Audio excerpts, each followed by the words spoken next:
convidar a todos a ficarem de pé. Vamos cantar o último hino desta noite. Rei dos Reis. Esse Deus que é o Criador de céus e terra. Esse Deus que se preocupa conosco a cada instante. Vamos adorá-lo neste momento.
Oremos.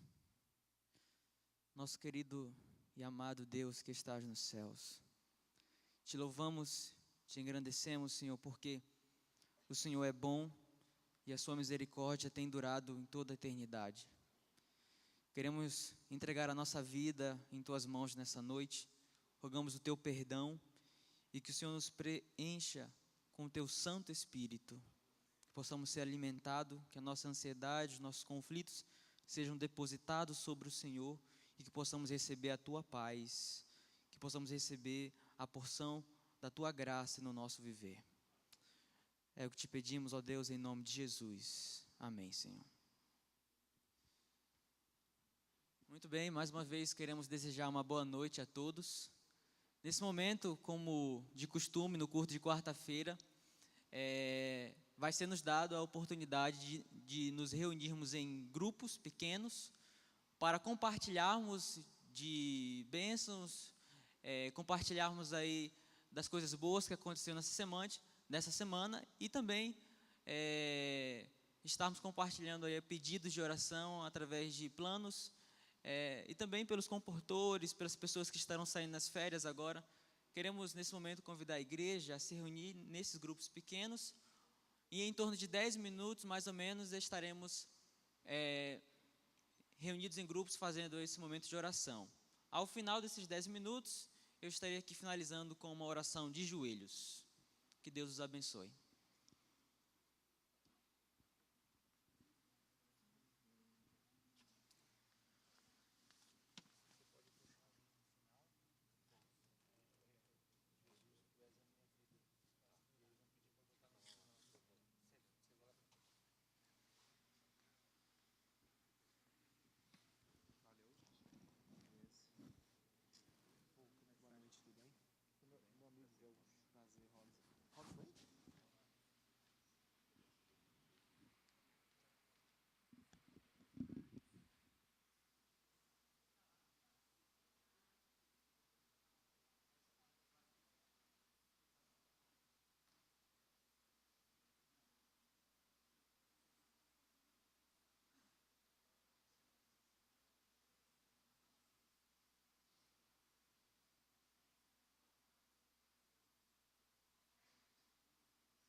Muito bem, gostaria de finalizar esse momento convidando a todos que puderem para se colocarem de joelhos e juntos finalizarmos esse momento com uma oração. Oremos. Grandioso Deus, a Ti louvamos pelas grandes bênçãos que recebemos de Ti durante esse ano, durante essa semana. Te louvamos, Senhor, porque o Senhor não nos desamparou, providenciou tudo o que necessitamos. E Te somos gratos pelas bênçãos que o Senhor nos concede, que possamos relembrar, que possamos sempre estar diante de nós as Tuas ações de misericórdia e compaixão para com a nossa vida. Também Te apresentamos, Senhor, os nossos pedidos. O Senhor conhece as nossas necessidades, os nossos conflitos, batalhas individuais. O Senhor conhece os conflitos familiares que existem. O Senhor conhece essa igreja e cada pessoa que dela faz parte. Te clamamos, acreditando no Teu poder, acreditando na força que existe no ser divino. Te clamamos que o Senhor possa, com a Tua misericórdia e amor, com a Tua sabedoria e o Seu poder, atender às nossas necessidades, conforme a Tua vontade. Nos ensina a confiar em Ti, Senhor. E Te clamamos que o Senhor prepare a nossa vida para receber diariamente a porção do Teu Santo Espírito. Fique com essa igreja, fique com esse culto, e que a oração sempre seja a melhor resposta para a nossa vida. Entregamos a nossa vida em Tuas mãos, abençoe a meditação da Tua palavra nesta noite, receba esse culto de adoração em Tuas mãos, que possamos ser renovados e transformados, em nome de Jesus. Amém, Senhor.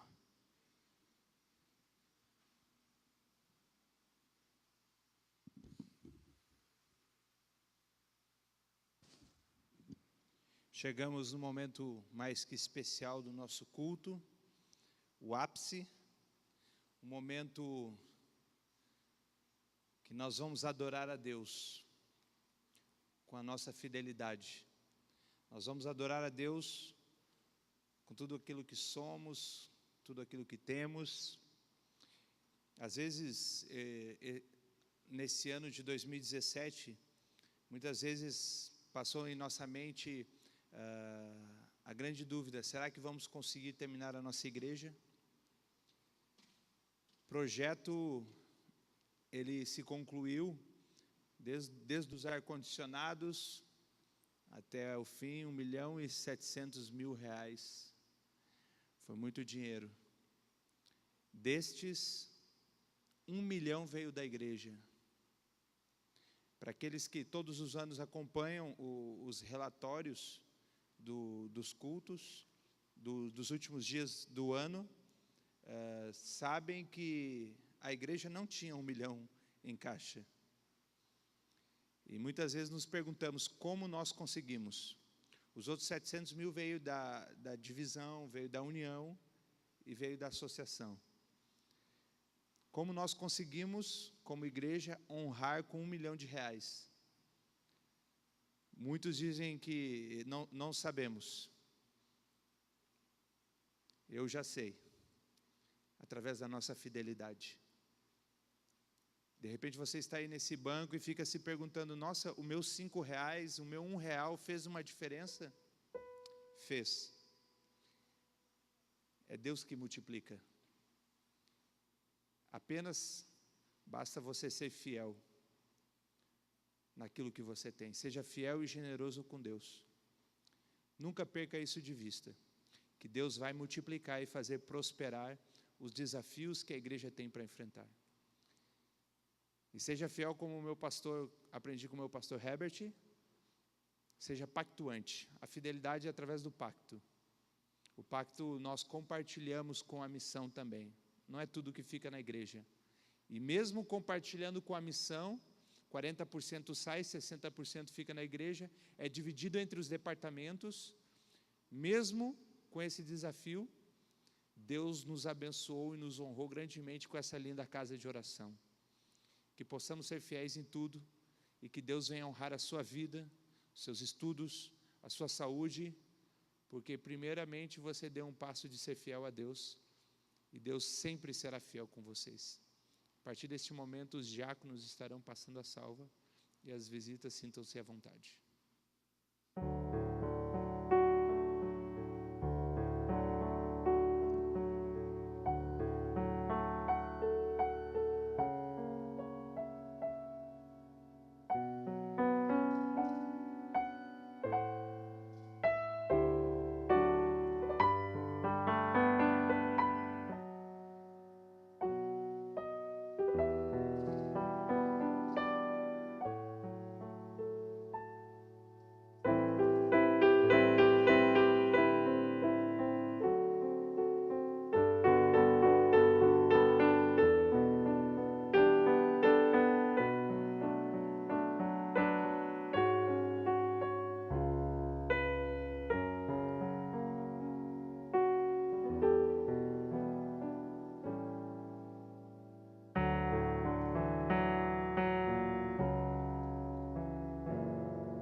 Sofreu sozinho numa cruz, em meu lugar morreu,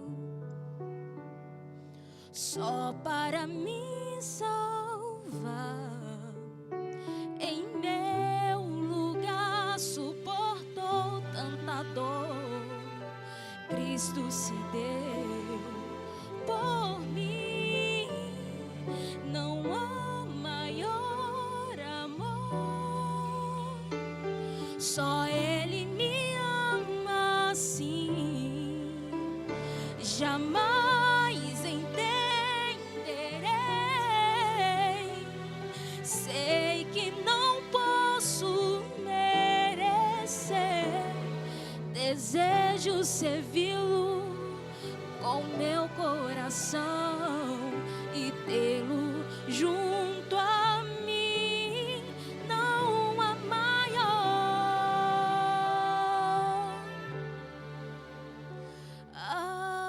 amor.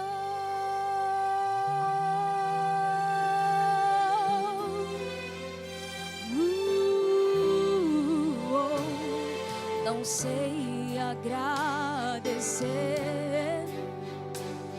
por este imenso amor. Seus passos vou seguir enquanto eu viver. Em meu Jesus sei que posso confiar, sou dele, eu sei. Sou dele, eu bem sei. Não há maior amor, só Ele me jamais entenderei.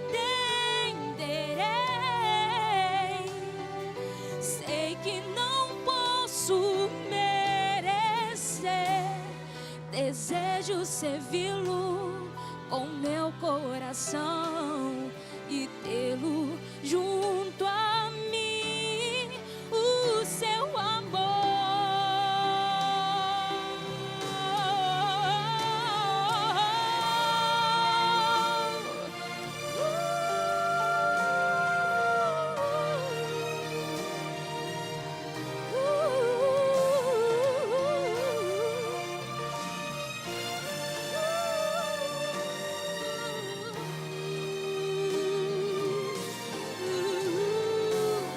Desejo servi-lo com meu coração e tê-lo junto a mim, o seu amor. Jamais entenderei, não há maior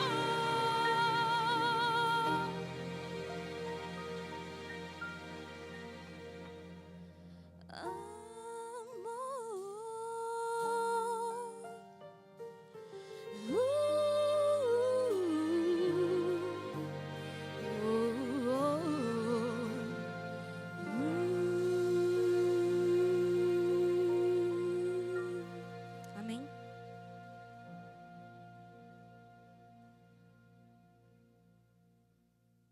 Boa noite, igreja. Que a paz e a graça do nosso Senhor Jesus Cristo esteja com cada um de nós nesta noite. Que nós possamos continuar em espírito de reverência e adoração ao Senhor através desse momento onde vamos estudar a palavra do Senhor.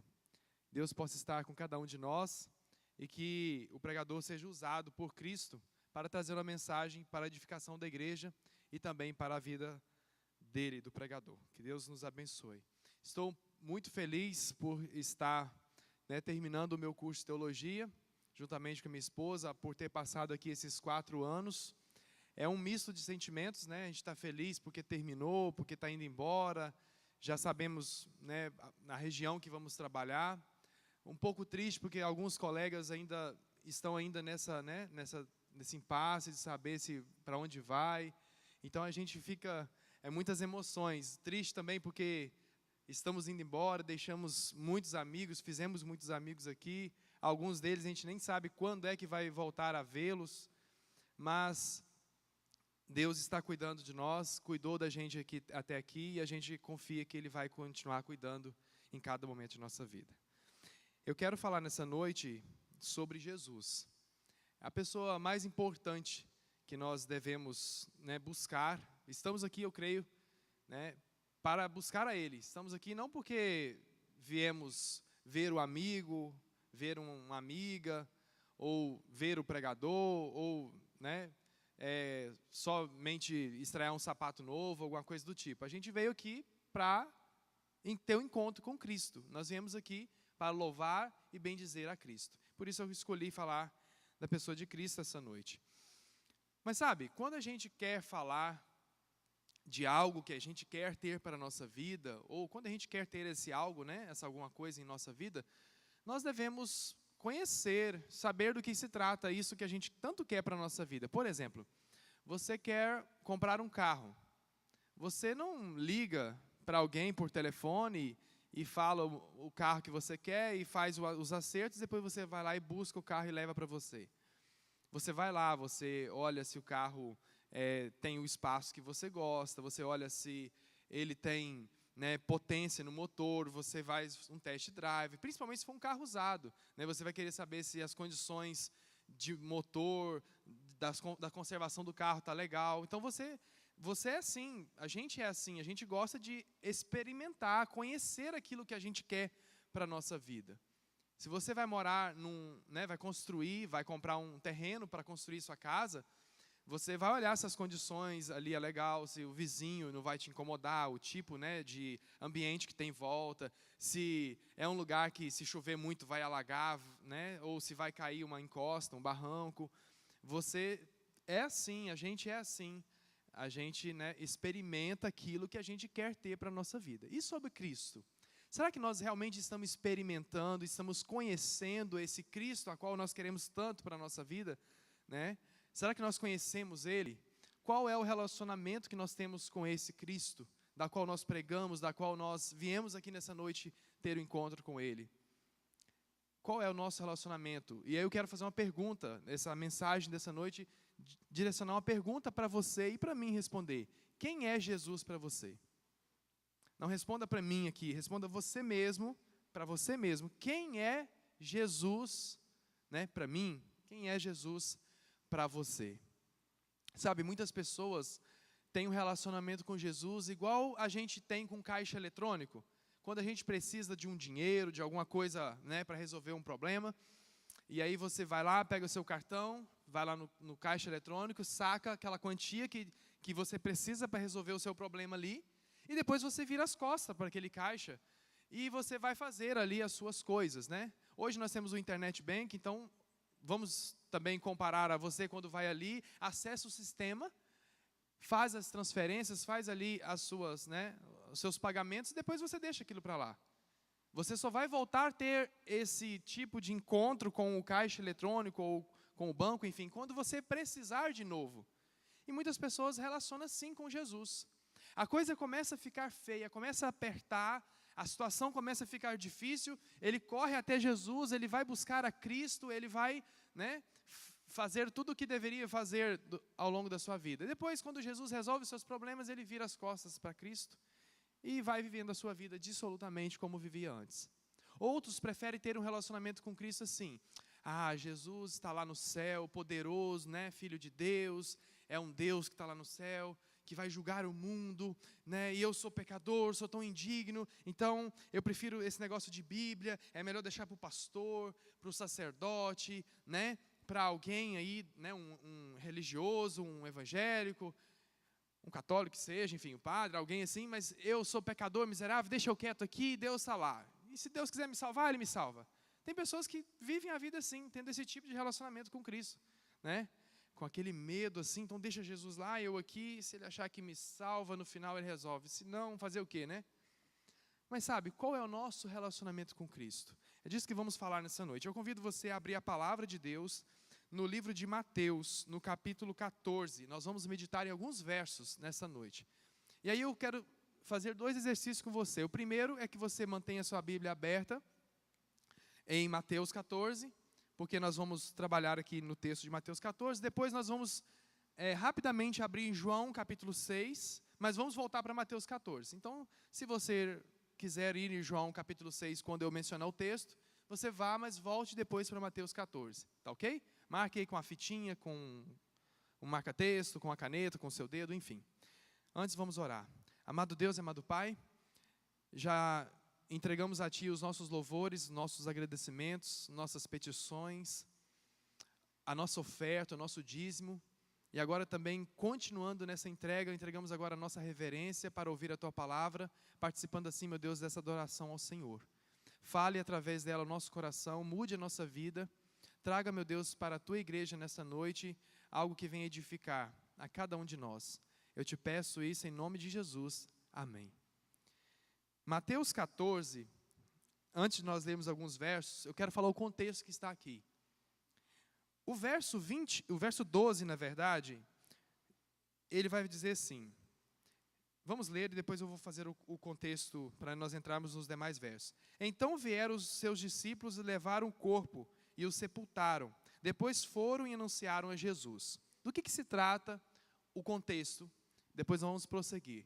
Aqui conta da história da morte de João Batista, um primo de Jesus Cristo, um profeta que tinha, um pouco antes, anunciado, né, a vinda do Cordeiro de Deus, que tiraria o pecado do mundo, tinha preparado o caminho para que as pessoas ali entrassem, né, naquele contexto de arrependimento dos seus pecados, e Cristo então viria para fazer o seu ministério de 3 anos, após ali João Batista. Mas João Batista foi morto. E nessa ocasião nós lemos o texto, os discípulos de João enterraram o corpo e vieram dar essa notícia a Jesus. E os próximos versos diz que Jesus ele ficou triste e ele retirou-se sozinho, né, da multidão ali, de alguém, das pessoas que estavam em volta dele, quem sabe dos discípulos de João Batista, que chegaram agora com essa notícia.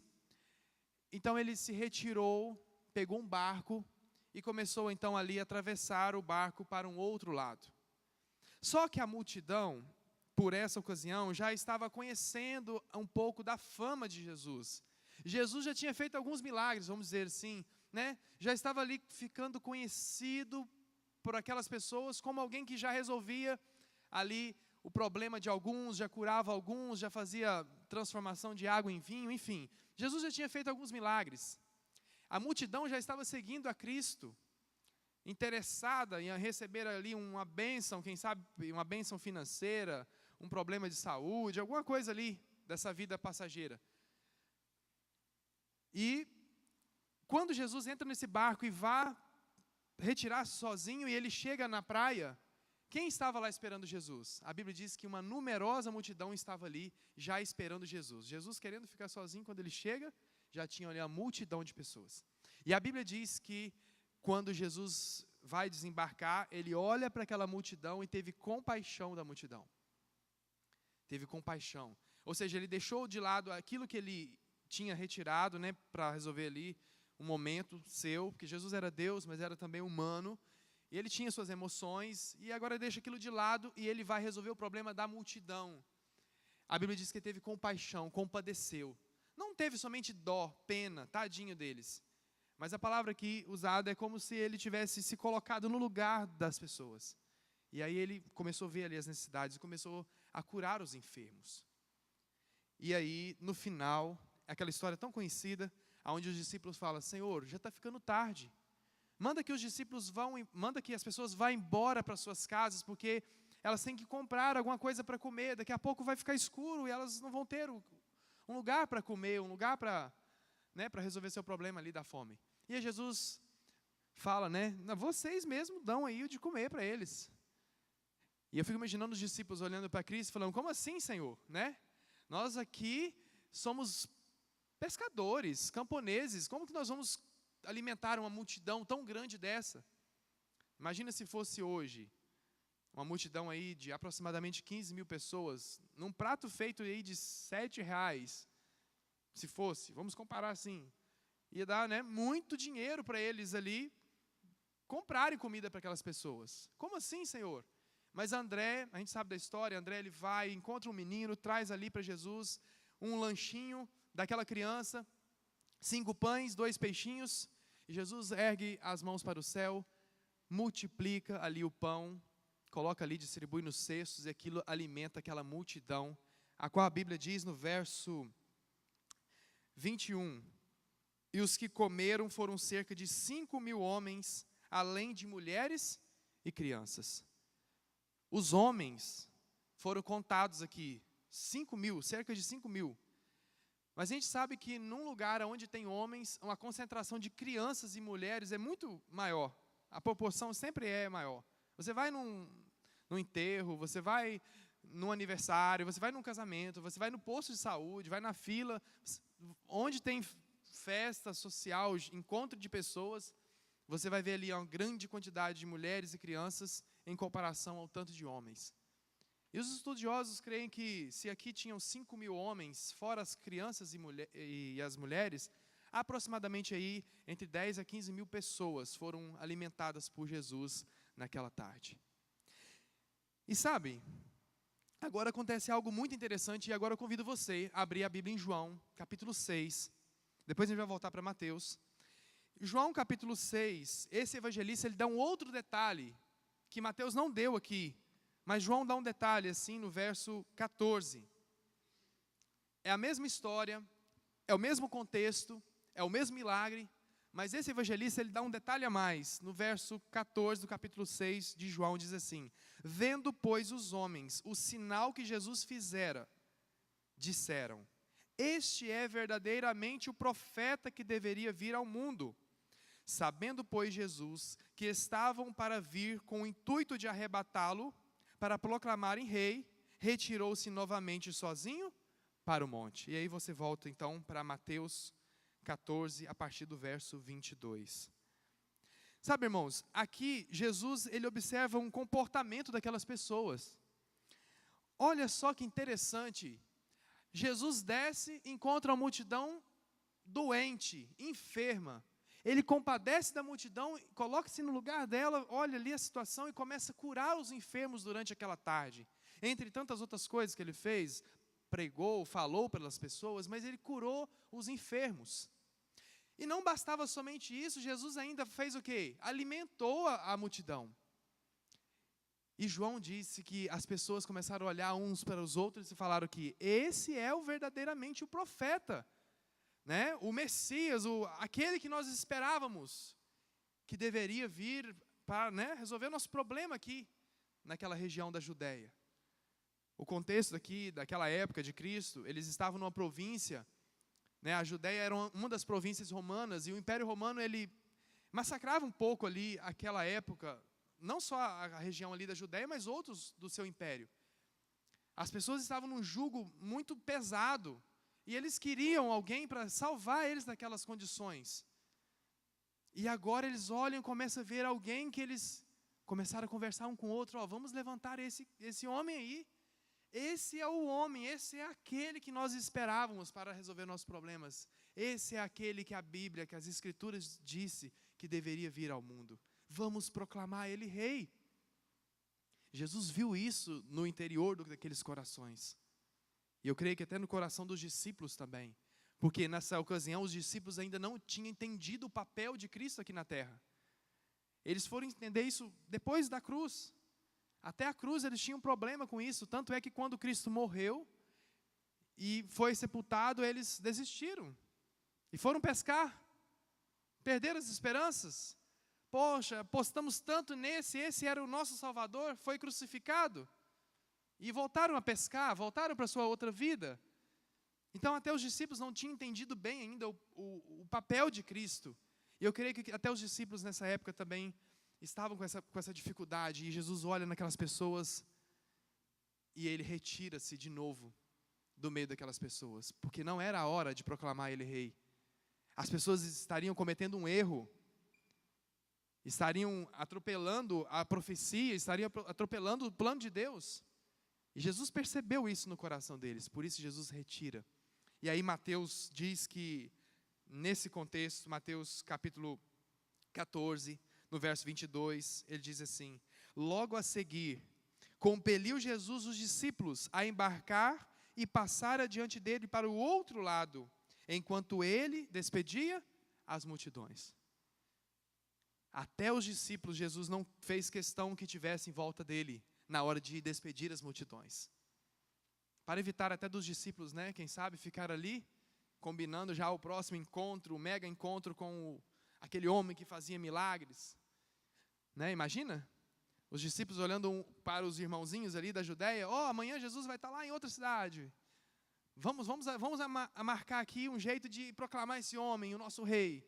Jesus olhou no coração deles, dos discípulos também, e falou, atravesse o barco para o outro lado. Eu sozinho vou despedir as multidões. E começou, Dona Maria, tudo bem, vai embora, tchau, já comeu, já se curou, tchau, tchau. E foi despedindo as pessoas.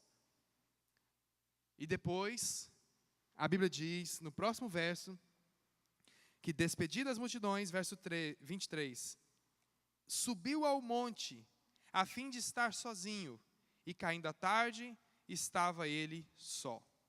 E aqui eu quero meditar com os irmãos nessa noite. 3 lições importantes dessa mensagem para nós. Entre tantas outras, mas eu quero destacar 3. A Bíblia diz que Jesus, ele foi para o alto do monte e estava só.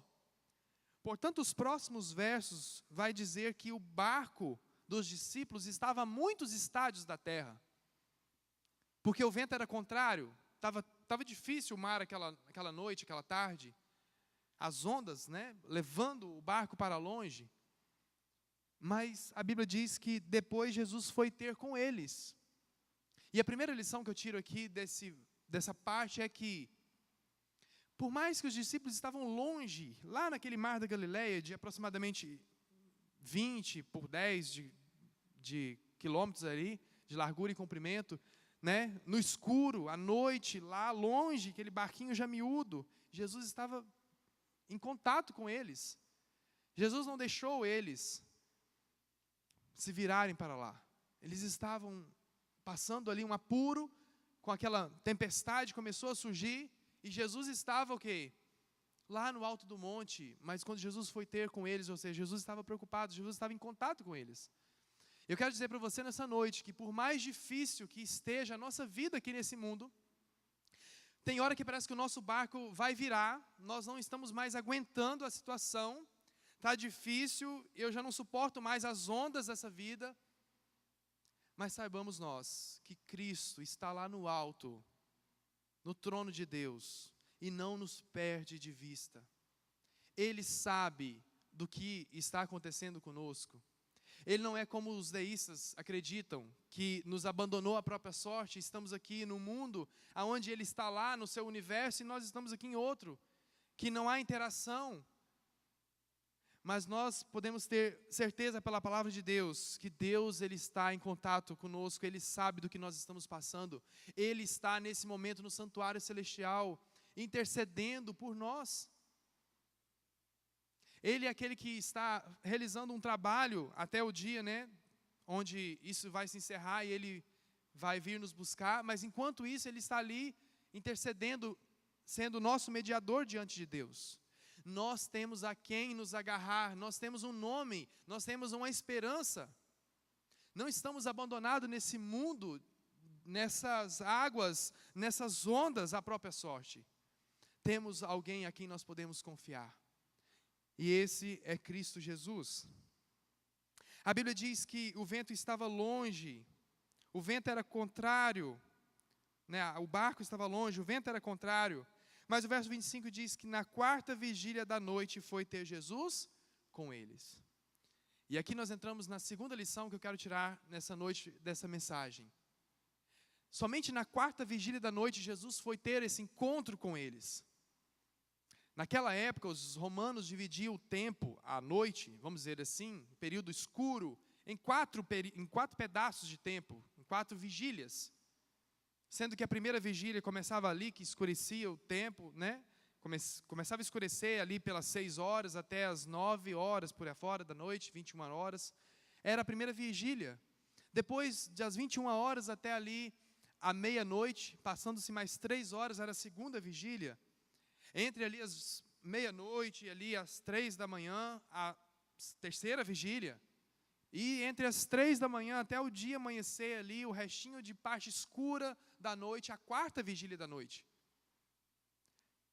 E assim, Jesus foi ter um encontro com eles somente na quarta vigília da noite. Demorou um pouquinho, Eles ficaram lá, imagina, a noite inteira. Porque eles, assim que escureceu, entraram no barco, começou ali aquele momento difícil. E a Bíblia diz que Jesus foi ter com eles, mas somente na quarta vigília. Irmãos, Deus tem o tempo dele agir em nossas vidas. O ano, a década, o mês, a semana, o dia, a hora, o segundo, o milésimo de segundo. Ele tem o tempo dele para agir em nossas vidas. E às vezes nós não entendemos o tempo de Deus. E às vezes nós temos dificuldade com isso. Às vezes nós queremos colocar para Deus uma agenda para que Ele cumprisse, como se Ele fosse ali um empregado da gente. E nós começamos, nós podemos sonhar, nós podemos fazer os planos, mas às vezes a gente sonha com determinadas coisas e a gente começa, falar, Senhor, eu quero que esse ano eu quero isso, que esse ano eu quero aquilo outro, e às vezes as coisas não acontecem do jeito que a gente quer. Porque às vezes nós não submetemos as nossas orações, os nossos pedidos à vontade de Deus, e sim as nossas. E o tempo é uma das questões. Às vezes Deus não responde no nosso tempo. E nós questionamos, alguns questionam, questionar é normal, mas às vezes alguns questionam e entram para um outro caminho, um pouco perigoso, e alguns até abandonam Deus, porque se frustram. Porque tem dificuldade com isso, de entender o tempo de Deus. Qual é o tempo de Deus agir na minha e na sua vida? Deus tem o tempo dele. Às vezes vai ser rápido a resposta. Às vezes vai demorar. E às vezes, quem sabe, ela não vai chegar. Porque Ele tem a vontade dele E o tempo está condicionado a isso também. Mas por isso a gente também não deve cruzar os braços e deixar acontecer. Devemos buscar, clamar, fazer a nossa parte. Mas fazer tudo isso submetido à vontade de Deus. E a terceira lição que quero tirar nessa noite é que Jesus foi ter com eles andando por sobre o mar. Jesus podia ter pegado um barco, né, e ido de uma forma, vamos dizer assim, mais normal. Né? Eles estavam lá no barco, passando uma dificuldade, Jesus pegava um barco e ia de barco, chegava lá, né, jogava uma corda, chegava ali, aí eles iam entender que era Jesus. Não sei, às vezes Jesus poderia também pedir a Deus que enviasse os anjos ali para fazer um favor e levasse ele ali, transportasse ele, deixasse ele lá. Mas Jesus foi de uma forma diferente. Jesus quis ir andando sobre o mar. Né? Foi de uma forma que, a meus olhos, chamou um pouco a atenção. Não era um mar calmo, apesar de que Jesus aqui desafiou a lei da física, né, para nós, mas Ele é Deus, Ele está acima de todas as leis, Ele criou as leis. Mas Jesus, Ele fez essa proeza aqui, esse milagre, andou por sobre o mar e foi ter um encontro com eles. Sabe, irmãos, às vezes nós estamos esperando Jesus vir ao nosso encontro de uma forma. Às vezes nós estamos esperando Jesus entrar por essa porta. E Jesus entrou por essa, está ao meu lado já fazendo ali a vontade dele, os seus planos em volta de mim, eu não estou enxergando. Porque eu quero que Jesus apareça na minha vida de uma forma, de um jeito. Mas Jesus tem, além do seu tempo, Ele tem a sua forma de agir em nossas vidas. E às vezes nós não entendemos isso. Dificultamos as coisas. Tanto é, eu não vou seguir mais os textos bíblicos, mas se a gente seguir a leitura, a gente vai ver que eles começaram a ficar com medo e gritaram achando que era um fantasma. Aquele Jesus que um pouco antes estava ali fazendo milagre, multiplicando pão, curando as pessoas, multiplicando o peixe, agora eles não estavam entendendo. E começaram a gritar, quem é? É um fantasma. E Jesus teve que se apresentar para eles ali, dizendo, né, que era o Senhor, o Eu Sou, o grande Eu Sou, estava ali diante deles. E aí tem aquela outra história que vocês conhecem, Pedro vai, diálogo, né, começa a dialogar com ele, se era ele mesmo e tal, que ia ter um encontro com ele, foi, andou, depois submergiu e Jesus salvou ele, depois entrou dentro do barco. Interessante que quando Pedro gritou por socorro, a Bíblia diz que prontamente Jesus ergueu as mãos e puxou Pedro para cima. Enquanto os discípulos passaram um tempão lá no barco, aquela noite toda. Assim é o tempo de Deus. Para uns demora, para outros é rápido. Mas voltando, irmãos, Jesus tem a sua forma, o seu jeito de manifestar nas nossas vidas. E sabe por que nós temos dificuldade de entender isso? Porque às vezes nós misturamos duas palavrinhas. Nós misturamos a fé com aquilo que nós também chamamos ali de presunção. Às vezes nós achamos que estamos tendo fé e estamos tendo, na verdade, presunção. Eu já vi pessoas falarem assim, o Deus que eu sirvo não é capaz de me deixar passar por uma doença difícil, um câncer, ou uma coisa do tipo. Porque Ele é um Deus fiel, não sei o quê. Até bonito o discurso. Realmente, Ele é um Deus que tem poder para não deixar você passar por nada de mal. Até nem deixar você morrer se Ele quiser. Ele tem poder para Ele fazer o que Ele quiser. Mas às vezes a gente começa a fazer umas coisas assim, sabe? Que parece até fé. Nossa, que fé que essa pessoa tem. Mas muitas vezes é presunção. Porque eu tenho um exemplo de fé na Bíblia que é um dos mais bonitos, eu queria só mencionar, que está lá em capítulo 3 de Daniel, versos 17 e versos 18. Quando aqueles jovens estavam a ser prontos a ser julgados na fornalha de fogo ardente, e eles não falaram assim, o Deus que eu sirvo é um Deus poderoso, é um Deus que não vai me deixar queimar no fogo, porque Ele é um Deus fiel e verdadeiro e coisa e tal. Não, eles não falaram assim. Como é um discurso que a gente ouve por aí, né, que parece até um discurso de fé, nossa, que fé que essa pessoa tem. Mas eles falaram diferente. Eles falaram assim para o rei, olha, nós cremos em Deus, e nós sabemos que Ele tem poder para nos livrar do fogo. Se for a vontade dEle nos tirar da fornalha, nos livrar do fogo, Ele vai nos livrar, porque Ele tem poder para isso. Mas se Ele quiser fazer isso, mas se Ele não quiser fazer isso, Se essa não for a vontade dele, saiba, ó rei, que nós vamos continuar aqui em pé e não vamos adorar essa estátua. Ou seja, saiba, ó rei, que Deus ele tem poder para não deixar eu ter um câncer. Deus ele tem poder para não deixar eu passar por uma situação financeira ruim. Ele tem poder para isso. E muito mais do que isso. Mas saiba, eu posso até colocar aqui, saiba, ó inimigo das nossas almas, que se esse tipo de coisa que eu estou esperando que não aconteça, acontecer comigo, meu Deus continuará sendo meu Deus. E eu não vou dobrar diante da situação, não vou negar Ele diante da situação. Essa é a fé. E às vezes nós temos dificuldade com fé, misturamos com presunção e não entendemos o horário de Deus, o plano de Deus e a forma dele agir em nossas vidas. E agora, finalizando, eu quero voltar para aquela pergunta dessa noite, que eu fiz aqui, para que você responda para você mesmo e eu vou responder para mim. Quem é Jesus para você? Como que você relaciona com Ele? Ele é somente aquele garoto de recado que você fala, Jesus, quero que você faz isso, faz aquilo outro? Ou Ele é Jesus tipo Papai Noel, né? Bonzinho, que vem, dá presente para todo mundo. Ou Jesus bonzinho, que não deixa ninguém passar por nada difícil. Quem é Jesus para você? Nós vamos, combinei com os meninos, a gente cantar. Geralmente na quarta-feira a gente ora e encerra. Mas antes de orarmos e encerrarmos, eu queria cantar um hino que, particularmente, eu gosto muito assim do nosso hinário. É o 478. E eu convido você nessa noite, enquanto nós cantarmos esse hino, você responda para Deus essa pergunta. Quem é Jesus para você? Eu vou mudar um pouco a pergunta. Se Jesus perguntasse para você, quem eu sou para você? Medite na sua vida e responda para o Senhor nessa noite.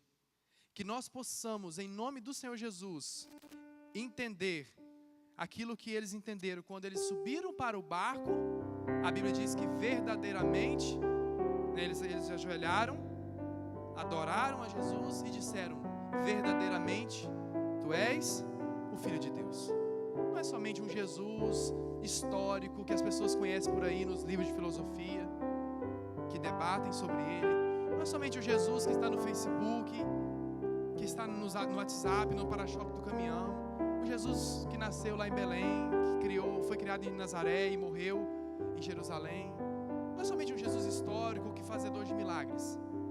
Mas aquele Jesus que estava ali, naquele barco, naquela hora, eles entenderam que Ele era o grande, o divino, o poderoso Filho de Deus, o Senhor da vida deles. Que nós possamos, pela graça de Deus, essa noite, responder isso para o Senhor. O Senhor é a minha vida. O Senhor é o meu cantar. O Senhor é o meu Salvador. O Senhor é o meu Senhor, o dono da minha vida. Deus abençoe nessa noite. Vamos cantar.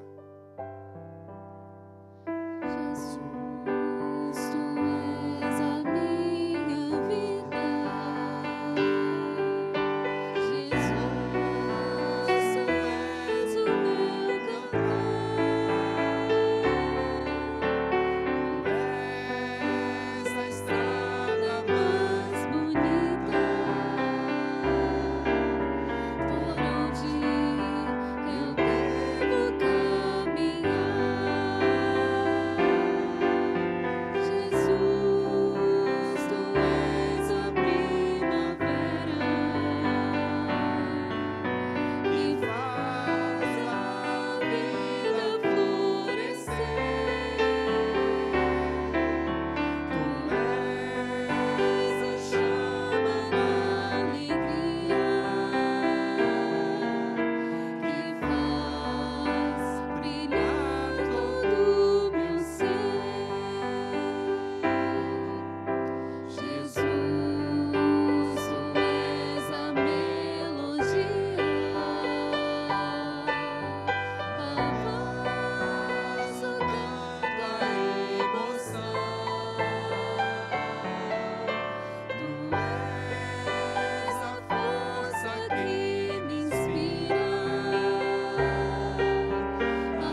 Vamos colocar de pé, encerrarmos esse momento de adoração ao Senhor.